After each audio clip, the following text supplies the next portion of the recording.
Muito prazer, meu nome é Felipe de Souza Terra, eu sou aluno de mestrado em Filosofia na Federal do Rio Grande do Sul e o título da minha apresentação é Considerações sobre o livro de Fatos e Bons Costumes do Rei Sábio Carlos V, de Christine de Pizan. Eu dividi essa apresentação basicamente em duas etapas. Na primeira etapa eu pretendo introduzir quem foi Christine de Pizan e também contextualizar o problema filosófico que eu pretendo abordar nesse trabalho. E também, na segunda etapa, eu pretendo focar na análise de um conceito que a Christine apresenta na sua obra, que é o conceito de rei sábio. Eu pretendo defender que essa tese da Christine ela é uma tese original e que permite que a gente introduza a Christine numa tradição da filosofia política medieval, né? Essa basicamente é o plano da apresentação. A gente pode começar, né, se perguntando quem foi a Christine de Pizan. A Christine de Pizan foi uma autora medieval, né, de origem italiana, mas que viveu praticamente toda a sua vida na França. Ela viveu de 1364 até por volta de 1430.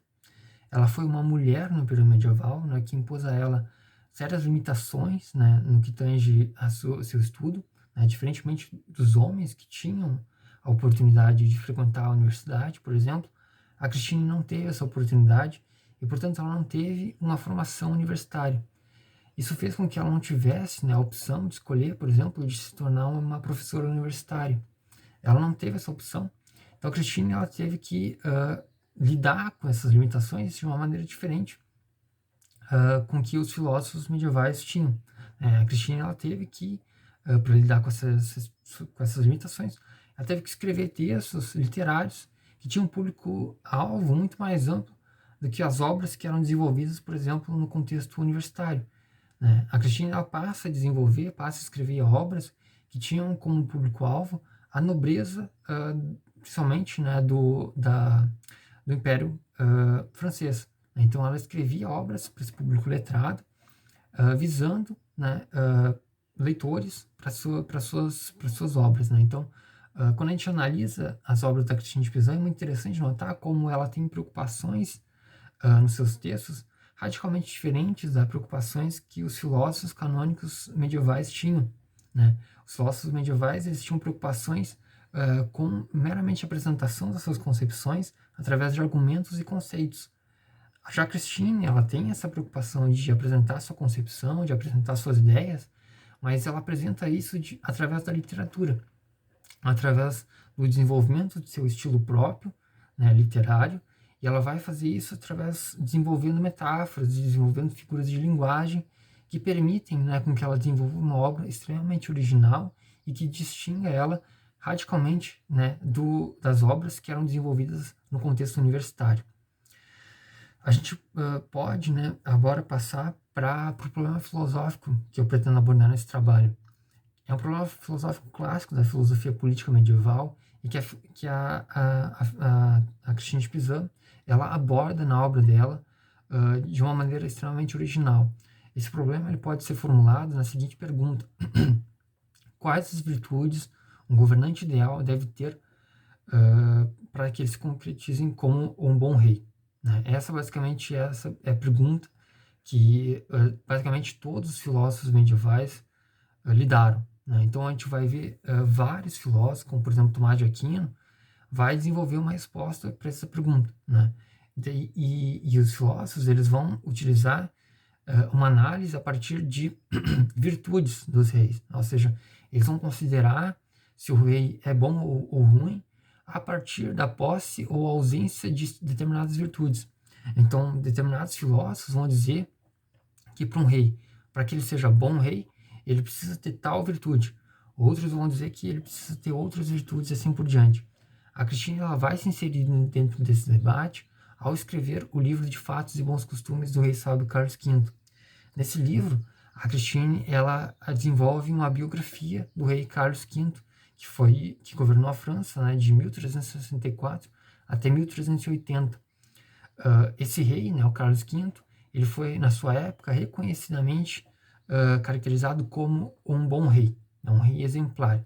E a Christine ela toma esse caso para analisar, né, essa concepção de rei que ela tem, né? Então ela vai analisar essa concepção a partir da análise das virtudes que o rei Carlos V tinha. né? Então a Cristina ela vai defender que todos os reis, para que eles sejam bons reis, eles devem possuir tais virtudes. Segundo a Cristina elenca 3 tipos de virtudes que os reis devem possuir. São eles: a virtude do coração nobre, a virtude da cavalaria e a virtude da sabedoria. O que vai ser relevante para essa apresentação é a virtude da sabedoria. Mas só para contextualizar, a virtude do coração nobre é uma virtude que inclui virtudes morais, né, que fazem com que o rei seja moralmente bom. E isso permite, né, com que o rei seja um exemplo para os seus súditos. Isso faria, né, com que o rei pudesse governar melhor o seu reinado, né? Porque os seus súditos, se eles fossem morais e tivessem ações morais, eles não teriam, por exemplo, insurgências e seria muito mais fácil de governar. Já a virtude da cavalaria é uma virtude voltada principalmente para a defesa do seu território, né? Que é, por exemplo, em situações em que tem um reino contrário que está tentando invadir as suas fronteiras. Então, o rei, nessas ocasiões, ele precisa tomar decisões para defender o seu reinado, defender seus súditos, né? Então, ele precisa saber como defender, quais armas defender, né? Esquemas de ataque, enfim, cercar o exército inimigo e assim por diante.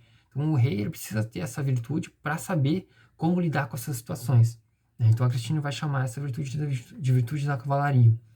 Já a virtude da sabedoria é o aspecto mais original da teoria da Christine, porque é uma tese, a Christine vai defender uma tese que nenhum outro filósofo da tradição medieval defendeu, que é a tese, né, segundo a qual os reis eles devem ter virtudes teóricas para que eles sejam bons reis. Ou seja, não é suficiente, segundo a Christine, que os reis eles tenham virtudes práticas, né? Ou seja, que é somente essas virtudes que eu falei anteriormente. As virtudes, o rei, segundo a Christine, ele deve ter virtudes teóricas e é somente através da posse dessas virtudes teóricas que o rei ele pode se concretizar como um bom rei, segundo a Christine. Com isso, a Christine ela está se distinguindo, como eu falei, radicalmente da tradição da filosofia política medieval, que consistia, né, por exemplo, entre outros, né, no caso de Egídio Romano, que foi um filósofo que influenciou muito a Christine de Pizan. A Christine leu a obra dele, principalmente a obra sobre o governo de príncipes, né, que foi escrito pelo Egídio em 1291. A Christine ela se baseia nessa obra, mas ela vai recusar principalmente a tese do Egídio Romano, que diz que os reis eles não deviam se dedicar ao estudo de disciplinas teóricas. A Christine vai defender justamente o contrário. Ela vai defender que os reis, sim, eles devem possuir virtudes teóricas, né? Como que a Christine vai defender essa tese? Ela vai defender essa tese a partir de 2 argumentos básicos, né? O primeiro argumento consiste numa redução ao absurdo na tese do Egídio Romano, e o segundo argumento consiste num argumento positivo em que ela vai defender a sua própria concepção, a sua concepção pessoal particular, que é a concepção de rei sábio, né? Que é a concepção segundo a qual o rei, para que ele seja um bom rei, ele precisa sim possuir virtudes teóricas. Vejamos como acontece cada uma dessas etapas. A primeira etapa, a Cristina, como eu falei, ela vai utilizar um contra-exemplo, a tese do Egídio Romano. O que seria um contra-exemplo? Um contra-exemplo, a gente pode pegar um caso mais simples, por exemplo, oferecer um contra-exemplo à tese de que todos os cisnes são brancos. Como que a gente pode oferecer um contra-exemplo para essa tese?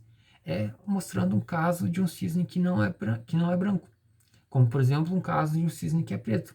Com isso, a gente mostra, né, que essa tese universal, a gente mostra que essa tese é falsa. Ou seja, não é verdade que todos os cisnes são brancos. Há pelo menos um caso de um cisne que não é branco, né? Então, com isso a gente mostra a falsidade dessa tese. Essa estratégia é a mesma estratégia que a Christine utiliza contra o Egídio Romano. Ela vai mostrar que ela vai utilizar o exemplo do Carlos V como um contra-exemplo à tese do Egídio Romano. O Egídio Romano dizia que nenhum rei devia se dedicar ao estudo de disciplinas teóricas, e a Christine vai oferecer um contra-exemplo a essa tese, mostrando o caso do Carlos V, que foi um bom rei e que, não obstante, ele se dedicou sim ao estudo de disciplinas teóricas. Ou seja, isso não impediu com que o Carlos V tivesse um bom reinado, né? Ou seja, o estudo de disciplinas teóricas não fez com que ele, por exemplo, desviasse a atenção de problemas concretos que havia no seu reinado, né? Então, com isso a gente percebe que a Cristina de Pizão pretende defender, né, que é falsa essa tese do egídio romano, né? A gente não precisa defender que todos os reis, para que eles sejam bons reis, que eles abdiquem, né, do estudo de disciplinas teóricas. A Cristina pretende mostrar, né, que o Carlos V é um bom exemplo que nos mostra que os reis, eles, ao estudar disciplinas teóricas, isso não impede eles de bem conduzir seu governo, né, de conduzir os seus súditos. Então, a Cristina pretende mostrar com isso, nessa primeira etapa, que é falsa essa tese do egídio romano. Na segunda etapa, é uma etapa um pouco mais complexa, em que a Cristina ela vai utilizar dois conceitos: o conceito de função do governante e o conceito de objeto de estudo da sabedoria. Segundo a Cristina, a função do governante, em última análise, é conduzir os seus súditos à felicidade. No período medieval, além da felicidade terrena que a gente tinha, em última análise, a felicidade para os medievais consistia na felicidade completa que abarcava a visão de Deus, né? Então, em última análise, para Christine, a função do governante é conduzir os seus súditos à felicidade completa, que é a visão de Deus. Então, ela liga essa função do governante ao Deus cristão. A segunda etapa, a Christine vai analisar, né, qual que é o objeto de estudo da sabedoria, e ela vai fazer isso a partir dos textos de Tomás de Aquino. Os textos de Tomás de Aquino, eles identificam a metafísica como uma sabedoria, e eles vão dizer que a metafísica, ela tem como objeto de estudo as causas das coisas, e entre essas causas está Deus cristão, né? Porque o Deus, ele cria todas as coisas, e todas as coisas que existem são criaturas divinas, né? São criaturas que passaram a existir por vontade divina, né? Então, com isso a gente consegue perceber, concluindo, que a Cristina ela consegue unir esses dois elementos, né? Ela vai, a partir da função do governante e do objeto da metafísica, ela vai unir todos esses dois elementos na figura do Deus cristão, né? Porque o governante, para que ele bem consiga cumprir a sua função, ele precisa conduzir seus súditos à felicidade completa, que inclui Deus. Em última análise, o que a metafísica faz é estudar Deus. Então, com isso, a gente percebe que a Christine ela unifica esses dois elementos e ela mostra, né, que para o governante, ele deve, em última análise, conduzir seus súditos à felicidade completa, e para isso, segundo a Christine, ele deve ter conhecimento desse Deus. E, em última análise, esse conhecimento é dado pela metafísica. Então, a Christine vai defender que os reis, eles devem, de alguma maneira, estudar a metafísica para conseguir conduzir os seus súditos à felicidade. Então, o rei, para que ele se caracterize como um bom rei, para que ele cumpra bem essa função, conduzir os seus súditos à felicidade, ele deve estudar disciplinas teóricas. Com isso, a Christine mostra, né, que é falsa, novamente, aquela tese do egídio romano que dizia que não precisa estudar disciplinas teóricas. A Christine está mostrando precisamente aqui, né, que justamente os reis eles precisam, né, estudar a metafísica e disciplinas teóricas para que eles consigam conduzir os seus súditos à felicidade completa. Essa basicamente é o argumento da Christine, é um argumento extremamente original. Como eu falei, nenhum outro filósofo da tradição política medieval defendeu essa tese. E com isso eu pretendo ter mostrado, né, que a Christine ela desenvolve uma tese extremamente original e que isso faz com que a gente possa considerar ela como uma filósofa e que se enquadra dentro da tradição da filosofia política medieval ao defender esse conceito de rei sábio, né? Um rei que estudou metafísica e tem conhecimento de disciplinas teóricas. É isso que eu tinha para apresentar nessa apresentação. Muito obrigado.